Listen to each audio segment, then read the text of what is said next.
That's why efforts are underway here in the United States and across the world to help make this concept of a star on Earth a reality. The ambitious undertaking is part of the International ITER project, a 7-member partnership with a goal of demonstrating the feasibility of fusion energy while expanding each nation's capabilities. This unique experimental facility is now under construction in France. While fusion power has been demonstrated in machines around the world, the ITER device, known as a tokamak, will be the first to produce sustained net power. ITER is an important next step in creating fusion energy. ITER's real role is to show a sustained burning plasma for hundreds of seconds and to show that we have the energy multiplier, if you want to think of it that way, where the energy we put in will be multiplied by a factor of 10 in terms of the fusion power we get out. General Atomics, an industry partner with U.S. ITER, is charged with building the modules of the central magnet of the tokamak, the superconducting central solenoid, which is the heart of ITER. The ITER central solenoid is really down in the very core, the center of the ITER device, of the tokamak. And the plasma then is this donut-shaped gas and ions that move around. Now, one of the big things to make a plasma stable in a tokamak is you drive current in the plasma. To put it into perspective, those large-scale plasmas that will circulate in the tokamak will be hotter than the sun.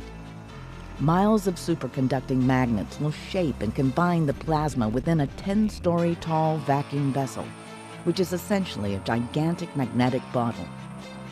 Fabricating these massive central solenoid modules presents formidable challenges for GA, which brings decades of fusion science and engineering expertise to the task. First, there are the magnet modules, 6 in total with an extra made as a spare.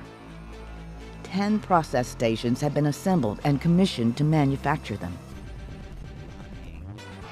Each individual piece of conductor is 900 meters long and wound into turns, the ends of which must come within 1/4 of an inch of each other. A total of 4 miles of conductor go into a single module. Once wound, the coils are heat treated for a month, during which the niobium tin alloy of the conductor becomes superconducting. Then they're insulated. Each of the 6 modules weighs some 250,000 pounds and will be tested at 50 kiloamperes, slightly higher than the actual ITER operating current, and at 4 degrees Kelvin. The modules are then supported by a structural cage built to withstand tremendous force, the equivalent, in fact, of 2 space shuttles worth of thrust. Industries across the country are now building components for the support cage. One of the last components that gets assembled into ITER, this whole central solenoid, 50 plus feet tall, gets lowered down into the center of it and then connected into the systems that will provide power to the coil.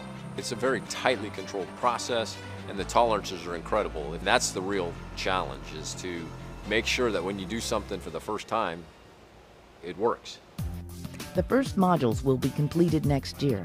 With the fabrication of the central solenoid, the project moves closer to the excitement of tokamak assembly, operations, and the realization of a burning plasma. ITER's been a great learning opportunity and a technology development program. The components that are being made, the technologies that are being used, have never been done on this scale before.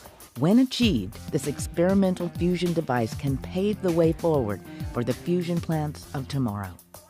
In the meantime, the heart of ITER, the U.S.-made central solenoid, is at the center of fusion's future.